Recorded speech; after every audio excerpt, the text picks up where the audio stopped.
I want to welcome back our bold women in business and quite a few brave men that we have joining in and listening to another season of Balance Boldly.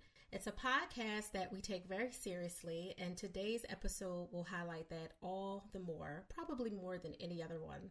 This podcast is simply a campaign to shake the shame that stunts our growth personally, professionally, relationally, and of course in our business, because if you're stunted, you're not growing in cash, profits, or even personal human potential. I'm your host, Naketa Thigpen, balance and relationship advisor for bold women in business and a few brave men. There is a lot that I have to sit back and take a moment for today. I actually had to redo, which I almost never do, this episode. The first rendition, I was heated, passionate, overzealous in some points. I almost cursed a few times, which is not my steez. If you know me, you know that that's not something I do 99.9% of the time. But I was pissed, to be quite honest. Today, I need to talk to you about what's going on. Most of you know I'm not a super trendy person. I do watch the news when I absolutely need to, which is typically when my creative and very well-rounded husband, Dean, has it on in the background. But I typically try to stay away from things that might make me as frustrated as yesterday. Unless I just, I need to know for some particular reason, like this moment right here. So there's a hot and trending issue, unfortunately. I'm glad I'm taking a moment to update it because there's been more since I recorded this 2 days ago around this challenge that's coming to light. It's been since the dawn of time. It's been happening. It's never really gone away, but now it's got a spotlight on it like never before because of this infamous gentleman, Harvey Weinstein, who is a director and co-founder at Miramax. This issue of sexual assault by this producer and director has definitely brought all kinds of things from the woodwork and all kinds of people that we would normally not hear from. Celebrities and stars and people who typically try to shy away from the camera are coming to the forefront, being extremely bold and brave and sharing their stories. These are women and men. Of course, we're hearing about it because a woman, a model, recorded Harvey Weinstein as he was sickeningly talking about, trying to aggressively get her to come back in a room after he had already assaulted her. And she was, obviously wearing a wire on purpose to try to get some information on tape so she could expose the truth and help prevent other people from being harmed as she has. He since admitted some truths to inappropriate behavior, but he's denying some of the more egregious ones that move beyond molestation, which is still horrible in and of itself, into denying rape and deeper levels of sexual assault, although it's all just ridiculous. I'm so emotional right now, so you guys have to bear with me.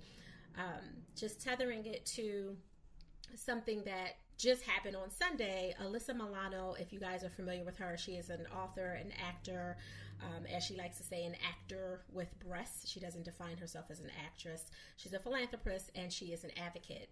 And she started a campaign this Sunday actually on Twitter in response, in an op-ed piece in response to everything that's going on with Harvey Weinstein, because she's friends with his wife and obviously has known the family for quite some time. So the campaign is for women, mainly women, but a lot of us are encouraging men who were victims as well, to write Me Too, METOO, and then use the hashtag Me Too. And it's a personal preference to go into detail about the sexual assault and or molestation that you may have endured at some point in your life, or to just say Me Too, simply for the point of bringing awareness to this really unfortunate thing that's still happening, and it's freaking 2017. So I joined in on the campaign. I talk about it from the stages. I wrote about it in a book. I speak about it when I'm having one-to-ones with people who need to hear that relatability piece. I myself was sexually assaulted by multiple perpetrators from age 5 years old up to 15 before I was able to just have more support and have my voice heard. And even with even with that, obviously there was a lot that went into that, because we're talking about super intimate family members and people who had passed away and people who had moved on and become highlighted and notable folks in our community. So there was a lot of reasons that I wasn't as vocal as I wish I would have been back then, when I felt like my voice was muted. It's not that I didn't say anything at all, but the people I said something to were suppressing me. It was something that was very, very normalized. So unfortunately, Me Too, I can relate to, which is just horrible on so many levels. So getting back to this grave offense that's been happening, and part of the reason that I wanted to update it with a little bit more calm and to give some more resources and information than just me kind of ranting and being so upset and frustrated, as I'm sure everyone listening to this would very much agree that I had every right to be that way. I'm also a licensed clinician, and I come from a very serious, in-depth background of being passionate and certified in trauma and sexual abuse and all those different things. Part of it was always to help understand both the predator and the victims, so I could help in a more detailed way, before I decided to help in a deeper way, in a different way, as all those traumas were affecting individuals' relationships and their business, and effectively their balance, because it was messing with their money and messing with their ability to have sustainable, self-sufficient lives. So therein lies how I got from point A to point B in a recap. This challenge, and I keep calling it a challenge on purpose, because I'm trying not to give power to it as something that is a thing that we can't do anything about. I don't agree that we can't do anything about it. I feel very strongly, if you see something, say something. And so many of us see these microaggressions happen at work, or in a supermarket, or in the parking lot, or in school, or on the playground. I mean, we're talking from little people ages all the way up. And sometimes it's just as powerful, not necessarily to step in and punch someone in the face, although sometimes that has a place too, right? But you do obviously have to be safe, and safety first for yourself and for the person who's potentially being attacked at the time. You can do something as significant, and I don't want to say as small as, but as significant as just yell out, like, hey, I see you. That's all you need to say sometimes, is I see you. Just knowing that there are eyes on someone's disgusting behavior, or their attempt to be disgusting, can be enough to at least halt them in the moment. It may not change their pathology, obviously, but it can definitely halt them in the moment, and you can help one person.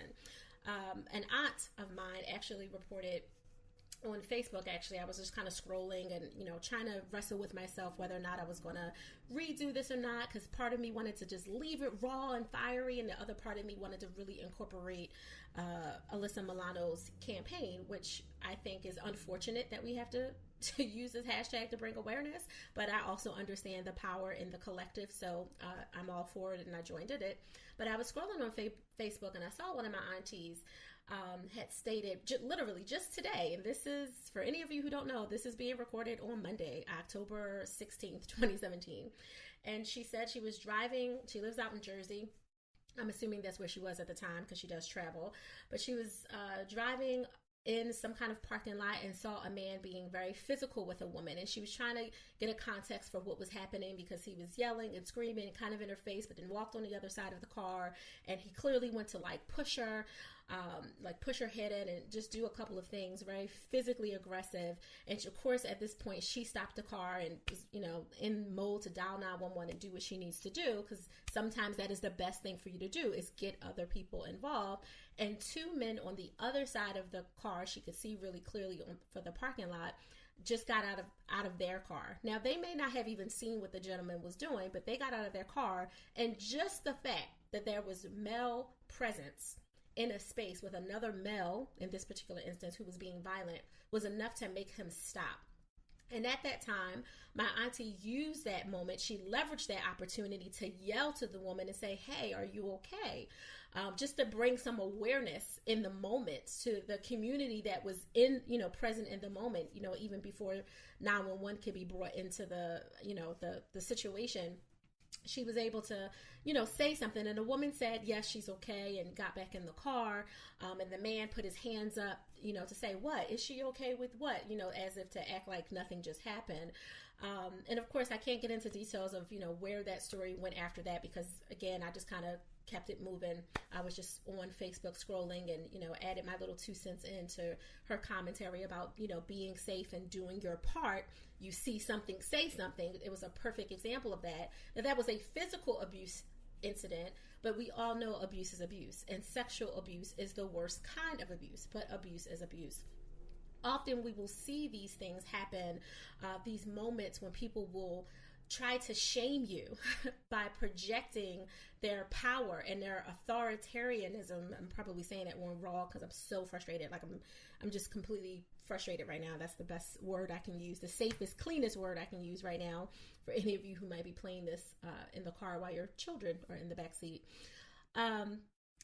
With all of that said, it's something that needs to be said. We see things happen in these workspaces, on the playgrounds, in the street, where men and women are objectifying each other. And I don't mean the consensual type of conversation. If you know me, if you have had a conversation with me in any kind of informal way, which, 7 out of 10 times I'm pretty informal and I can flip it around when I need to be, but I'm a very sexual person, and I'm jokey, and I'm excited to talk about healthy, relationships and healthy sex and all of that, for the purpose that I want people to have healthy, consensual relationships and not to feel shameful about their sexuality and their interests and their desires, especially when it's with consenting adults, right? In a healthy relationship.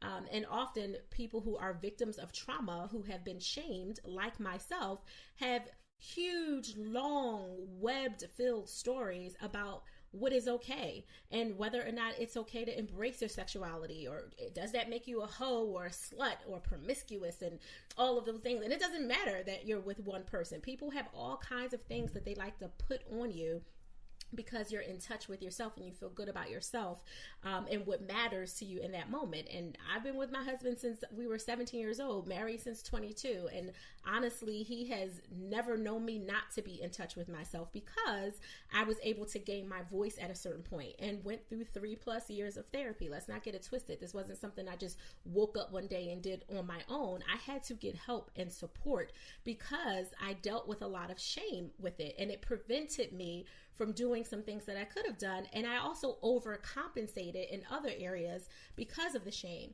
And the shame wasn't mine. Those people who harmed me, those perpetrators, those horrible, horrible individuals who were suffering with their own illnesses, and we won't get into specifics for obvious reasons, but it was their stuff. But I absorbed it, being someone who felt like all of my power was being stripped from me. And I know very much that a lot of these women and men who are being assaulted feel the same way. Was looking at another story. Terry Owens, I don't know if you guys know who he is, but he's a male actor. He played the father on Everybody Hates Chris. And he's been in so many things. He's such a brilliant man, a creative, a painter. Like, he's just, he's so fantastic.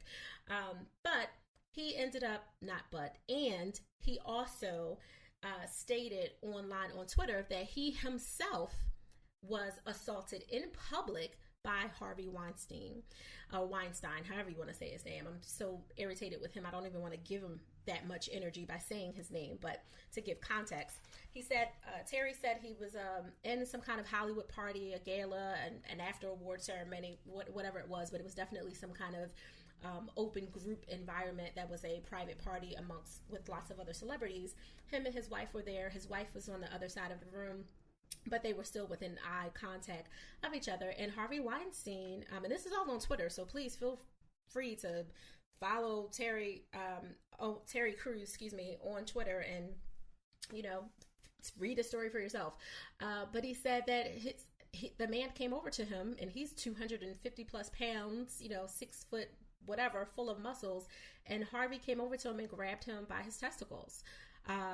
And, it was like a quick, disgusting grab, but did that. And, obviously Terry jumped, and his first reaction was to pummel this dude in an open place, but he caught himself because he had an immediate moment of, all they're going to see is this big black man beating up this older white,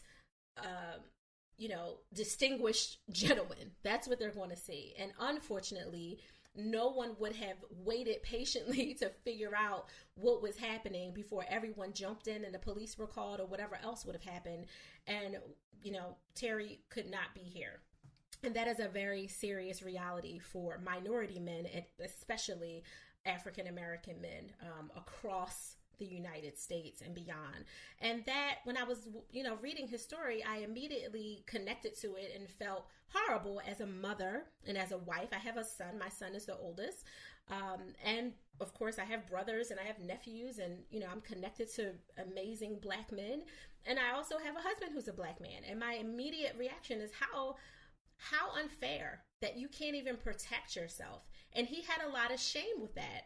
And the shame wasn't just in the moment of having to hold back because of a decision to, to save himself and his wife, to protect his wife in the moment, because obviously things could have went real left real quick, and people would have unfortunately reacted first and asked questions probably eighth to last more than anything. But when he talked to friends and associates who he knew worked with Harvey Weinstein, after that, to say, listen, this happened to me. This is like crazy. What's going on? What do you guys know about this guy? Have you heard of anything like this before? Whatever. They pretty much shut him down and said, listen, this is what it is. Do you want to be successful in this field? Harvey's very connected as co-founder of Miramax and a producer and director and all that stuff. Do you want to be shunned, from other people? Because if it's yes to one and no to the other, you better be quiet and not say anything. And that is sickening, because this is celebrity level, high level, with people with money, stature, and all kinds of resources. Imagine what's happening to the people who don't have that connection, to those men and women, and yes, I did say men and women, who are being victimized, assaulted, molested, raped at work, in hallways, in the street. And let me be really clear with just a few statistics. 8 out of 10 cases of rape are from people that you know. These are not people that you decided to go run in, a forest or something, and some weird stranger with a mask, came and attacked you. Although, yes, that could happen too. And I don't want to discredit anyone who's ever suffered stranger violence. But 8 out of 10 cases are happening from people we know. People we know. This is like overwhelming. In the other podcast episode that I did, I gave a bunch of statistics that I think were a little brutally overwhelming in terms of, rape versus molestation, male versus female. I am not going to do that. What I am going to say is you can definitely look up a lot of those numbers, the statistics, the overwhelming picture, through the National Sexual Violence Resource Center.org. Again, it's National Sexual Violence Resource Center.org that I encourage all of you to. It's kind of a quick at a glance of the reality of what's happening, at least in America. I'm also going to encourage you, for those of you who are dealing with anything, I don't care how long ago it was, call the National Sexual Assault Hotline at 1-800-656-4673. Again, 1-800-656-4673. And if you just want to save a quick number, I have this number saved literally under number one, literally the number sign, the number one crisis hotline in the U.S. And it's a text that you can text 24/7 anywhere from the U.S. And it's any assaults, no, not just sexual, physical, emotional, as well as sexual assault, 24/7. Text 741-741. Save it to your phone. If you don't need it, someone else may need it. I have this saved as a resource for anyone, for my kids' friends, Lord forbid, my kids, for clients, and whatever they're dealing with. I have both of those numbers saved, because I need to know that I can be a resource to someone, even if I can't, quote unquote, get in the room with them and help them, or, send someone to their address or home, that I can give them a quick resource. So definitely save it and use it if you need to. it's 24/7, and there's no limitation, especially on that text crisis number in terms of what your issue is, and they will get you to local resources. They will get local help to you. They will help you. I have had unfortunately, multiple clients, both in my clinical hat not that long ago, as well as in my growth and development hat now under our company. I've had to give that text number out for non-sexual assault related assaults previously, and it's a very serious thing. It's overwhelming to see how many people are being victimized, but it's also, unfortunately, I had to tap into this moment, the overwhelming minimalization and normalization of what's happening when women, especially, but men too, and I'll get to the men in a second, when women are saying me too. I mean it's everywhere, on Instagram, on Twitter, on Facebook, on Tumblr, you name it. There are some really, and I'm not just talking about the trolls that are out there, trying to pull you into negative conversations or just being facetious on purpose just because they, get excitement off of it or out of it. I'm talking about people of all different professional levels and stature saying, I don't understand what's the big deal. Like you went to his room, like you knew it, talking about the Harvey Weinstein case. You're a model going to his room, like you're 30 years younger to him. What did you expect? Like I'm hearing all kinds of things. I'm hearing professional women say, suck it up, get over it. This is what we've been dealing with for years. What makes you think you're so different? Why do you think it's going to change? It's really not that deep. Especially if it didn't go all the way to rape. Wasn't it just something you could get out of? Like, it's not like they raped you. Like, I'm hearing this conversation, and not that it's new to me, because unfortunately, coming from my background, I've heard it all the way across the board. I just had a different level of power being in the emergency room, connected to a hospital. If a parent was saying that, we were able to get SVU in there so we could have a very different conversation with those parents and whether or not those children were going to go home with them. And as a therapist, I had a very different type of power to do that. From a private practice perspective, if you're sitting in my couch and you're saying that this is okay, like there's a very different thing that's happening. But when you're seeing it online and you're just reading and scrolling, you kind of want to get sucked into the bubble of response of, fussing somebody out and saying all kinds of things, and then you have to remind yourself that that's not helpful. You yelling at people via text message, what I used to say, people hiding behind their screens, is not helping, but there's power in my voice. So like I tell you guys, see something, say something. I'm saying it online right now. Like, we're going to make sure that we promote this podcast everywhere, not just for the sake of subscribers and for ratings and sharings, but so the message can get out there. I've been saying it for years, so let me be very clear about that. But now I realize more than ever that there's another platform, just like, Alyssa Milano and I don't know why I'm always forgetting their names. And my husband was just saying, like, you can't forget people's names. It sounds insensitive. I'm just not a big celebrity trend follower. I'll remember their names when it comes back to me, so you have to forgive me for that one. But Catherine Kendall, I think is her name, was the woman who was on the news talking about how Harvey Weinstein chased her around the room naked. And she's an actress that many of you may know, and a philanthropist, and tied in to many other things, as well as quite a few more. I don't want to diminish other people by not bringing up their names, and I don't want to just focus on others, especially considering I can't remember everyone's names. And it's honestly not to be insensitive. I am just not a big name person for people that I don't know and who I haven't met. But that aside, I wanted to make sure that we highlighted what's happening, especially those microaggressions, the mansplaining that happens when people interrupt other women. Like that's a small microaggression, but that's a serious indicator of power play and trying to shame someone. When a woman is talking, men and women interrupt them more, which is ridiculous.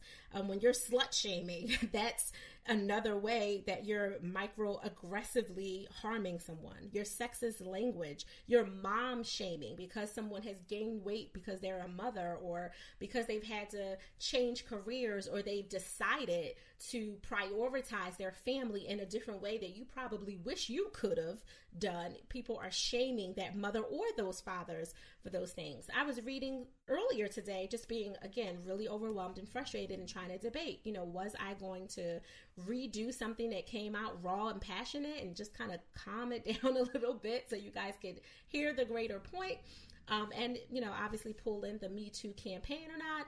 And I was seeing a lot of people shaming men who were saying Me Too. They were trying to join in and help bring awareness, which is the whole entire point of the campaign. Although she was specifically talking to women because that was the connection of the case as she knew it at that point. The greater point was highlighting sexual assault and how it's not okay for any gender. It's not normal for any gender. From men on women, women on men, men on men, women on women is not okay at all. Okay, like let's highlight that. Hashtag not okay. And I was seeing these men who were saying, listen, me too. When I was 14, I had an older woman rape me. I had a teacher molest me. When I was, 12, I had this situation happen. Like, men were sharing their stories, and women, hashtag this, women were coming at their neck saying, this is not about you. You need to get off our hashtag. Men have enough support and resources. This is all about women and how women are victimized. And I have to say, I feel really strongly against that. Now, I get it.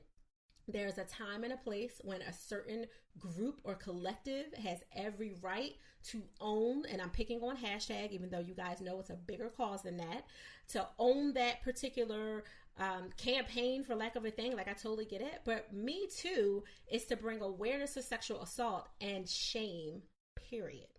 And I don't think that that's gender specific. That's just my opinion. Now, with that said, these men need resources as well. They need to know that they're heard and they're supported. I don't want that to be licensed for men to feel like their issue is trumping all of the women. Like, I want them to hopefully recognize that women have been attacked and molested and assaulted in a large number for an extremely long time, since the dawn of time. And understanding that, you have to recognize and be, what's the word I'm looking for? Empathetic to the plight. Period. Whether it's happened to you or not, you have to be empathetic to the fact that this is happening on such a large scale. That does not ignore or diminish the pain or the assault or on any level that are happening to our boys and our men. But you do have to be empathetic to these women and these girls that this is happening to. I'm a mama of a son and a daughter, and because of my knowledge base and where I came from and working in trauma as a sexual assault response team leader and doing all the things that I did, going in the rooms when the rape kits were being done, like, I'm that person who can definitely speak to it. I was just as worried about my son coming home and telling us something or having some kind of issue as I was about my daughter. That's the reality. Now, maybe I'm a little bit different because my exposure was different and I had a little vicarious trauma from what I was seeing over and over and over again with men, with young boys and with girls. And of course, it definitely was way more girls than little boys were coming in. But a lot of little boys, probably even more so than girls who aren't speaking, not that it's happening to boys more than it's happening to girls, they are typically more silent than girls, because there's a different level of shame for them. It's still shameful, it's still horrible, it's still disgusting, but there is a different level of shame from men. And any woman who says no, it isn't, is a liar. I call you a liar. I say that that is a lie from the pit of hell for you to say that it's not any different for men or little boys to raise their hand and raise their voice and say, hey, me too. It is different, and you know it. You definitely know it. So with that, I want to leave you with a reminder of that crisis line. I feel myself going down the rabbit hole. call 1-800-656-4673 or text 741-741-20. They are both 24/7. The hotline I gave you is specifically a sexual assault hotline. The text is just holistically for any assault that is happening. If you need resources for yourself or others, and it is a national line and a national text crisis line. So they will get you local resources, but you obviously have to be willing to give up some local details for that. The last point that I want to bring this home with is reminding you of how much these power plays that these men and women who are shaming other people are doing, these shameless power plays that they're doing, are affecting the balance and relationships and business growth that is happening. The reality is, if you are hiding anything in your life, especially when you're in a space of trying to suppress it and overcompensate, you're not releasing what is the truest part of you, which is your inner brilliance, because it's getting smothered by all of that guilt and that lack of vulnerability, and that shame is literally smothering your brilliance in and dimming your light. And it's not until you're able to recognize, first of all, the first step is always recognition, recognize what's happening and let go what you feel is your part in it. Because if you are a victim of sexual assault or physical abuse or emotional abuse, it is, hear me clearly, not your fault. There is nothing that you can say to convince me, who has been doing this a really long time, that it was your fault, ever. And you have to let go that connection that you have to it. Is, oh, well, if it wasn't for the outfit that I wore, if I didn't go in that neighborhood, if I just would have left the club earlier, if I didn't sneak out the house when I was young, there's never, ever, ever an excuse for someone misusing their power and taking something from you that you did not consent to. And as a child, let me be very clear, there is no consent. I don't care how much you've convinced yourself that you're like, well, Naketa, actually, I didn't scream no, I didn't yell no, and I just pulled back a little bit, but it wasn't, clear enough, and I gave mixed messages, or I did want to tease just a little bit. It is never, ever consensual when it is a child. Let's just, super highlight that, okay? And obviously for animals, I hate to say that, but there's a lot of bestiality that's happening, and that's disgusting, but it is happening. And if you have any questions about that, go read a book. That's what I have to say to you for that one. And yeah, it sounds a little harsh, but I get, very, very irritated with very few things in my life. And one of them is anything that has to do with abuse or bullying can totally push me off my square. And anything that has to do with my family, how about that? That's another one of my secret, not so secret triggers. Those two particular things in general. So if you want to continue the conversation with me, you guys know I'm at Balance Boldly on Twitter, on IG, on Facebook, on Pinterest, and that's the only place that I pretty much play at, and I'm really on IG and Twitter more often than not. So feel free to continue the conversation with me there. You can email me directly with your questions, your concerns. If you need a resource of any kind, please email me at asknaketa@thigpro.com, and I'm happy to oblige. And until next time, I really do pray that you guys stay safe, that you hear the words, you hear the phrase, see something, say something, let it seep into your skin, and keep those resources programmed into your phone. Like we said, 741-741 for text message. Please program it. And until then, just enjoy the balance of your day, but do it boldly. And please don't forget, you have to be brave every single day.